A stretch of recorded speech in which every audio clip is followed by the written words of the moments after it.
So on the plans page 2, you can see the layout of the floor.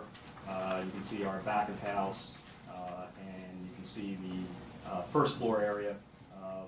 We've presented plans in 2 scenarios. One, the opening of the facility. Obviously, we're going into both new markets here from our standpoint. We met, I believe, back in November, where you saw some original plans, some original seating considerations. We've increased those significantly, and these plans represent those changes. On page 3, you can see a larger layout from the standpoint of our first floor area. This would be a covered area. If you can envision, there's a canopy on top of the seats here, where it says covered seats. Access to the racing area, if you're looking at the site plan. This parking area we would feel would be used primarily by racing customers. They have access either straight here into the gaming floor, or they have a separate entrance. Will be identified specifically for racing. It'll be a large vestibule area, less than 120 feet from the parking lot area, that they can go right into the racing area. That will bring you, on this plan, if you're looking at page 3, on the left-hand side, if you see where you see lawn area, and then a little above that entry vestibule, that would be a racing area. There's a small step down to that seating area there, or if you went straight, you could go on the escalator, which would take you up to the second floor, which we would call clubhouse floor, the enclosed area. So going through that entry vestibule, you can get to either part of the racing area. The seating on this ground level is about almost 270 seats. There is wagering areas, both self-bet and man-neutral areas. This would have access to the apron, so you're from the point of the seating area to the fence, the rail fence is about 55 feet, so you're right there, close to the action. There will be restrooms available on this floor, and there is, as you can see, a shelf space there, a carved out space. It's not going to be used at the outset, and as we go through these plans, you can see what our possible opportunities with that area are if the market demand warrants it. Let me ask you about this in this lower clubhouse level. 268 seats. These are all 4 tops. These are tables for people. Yes. Okay. Now, will they have televisions on those tables for people that want to bet simulcast races? Not on the table specifically. There will be TVs in that area where they can view the simulcasting and the live racing. There will not be an individual TV. So this will be freestanding. These will be 4 tops. Yes. Loose seating. Yes. And what if we only have 2 people on these tables?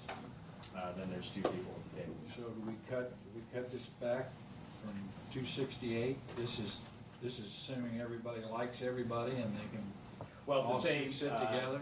The same could be said for any other seating configurations. If they give you a seating count, like in a dining room, you could have a 4 or 6 top, and there could be 2 people there or 3 people.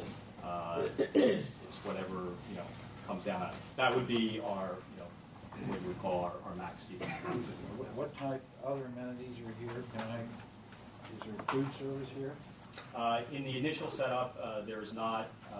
Right around the corner is our food court area, where you see the escalator. There's a food court area. There is upstairs. There is food and beverage options, which you can get. Again, where that entry vestibule is, you'll see an up-down. That takes you right upstairs to the clubhouse level. And you will see in our future plans that there is a build-out as the area grows. There's a build-out for food and beverage opportunities for that. Certainly, we could also, if weather warrants it, we can do portable food stands, things like that, which we do successfully at Penn National in Charlestown for outdoor food opportunities. I believe Mr. Kester has a question. Do you want to jump out of the seat? If he was, thank you for noticing that. In other words, clubhouse level, that is not what we all know is traditionally to be a clubhouse, is that correct? Yeah, again, I would, When I think of clubhouse, Yeah, I this think of is- sitting down, dining, Okay. people waiting on you, that is not what you're talking about. no, well, you'll see on the up, what'll be termed, I believe, the upper clubhouse, will be all enclosed, climate controlled, tiered seating, So dining up there. so what you have here is 4 tops, and you got a roof over That is correct. it. So if it's in your traditional dates to race or when, you'd be racing right now? For Mahoney. Yeah, for Mahoney Mahoney. will be probably late October till mid to late April. So on a day like today, you think anybody would want to avail themselves of these 268 covered seats? I can't answer that. Obviously, it's exposed to the elements. Will people go out and watch the races and possibly move inside? That's a possibility. Again, the reality of some of our attendance during this time of the year, we took account yesterday when we were live racing at Beulah Park. Mid-afternoon on a live day, we had 150 people in the building. On our busiest day, a Saturday for live racing, we had under 400 people in the building. But this is not Beulah Park, this is a brand new facility. Understood. And again, the reality, our Penn National Race Course facility, which has live racing, has a full casino there. I'm there almost every day when I'm not on the road. We have capacity for over 1,200 people in the building. On a Saturday, we're stretching to maybe get 600, 700 people. On a weekday, you're talking 150 to 200 How people. many days you race here? 200 days. 200 days, that's correct. So capacity versus the reality of what is coming in. And the is max always here the would same. be 125 days. Under the Base- statute. Under the statute, if you reach the upper level of the VLT revenue, yes. I forget what the thresholds are, but 125 guys.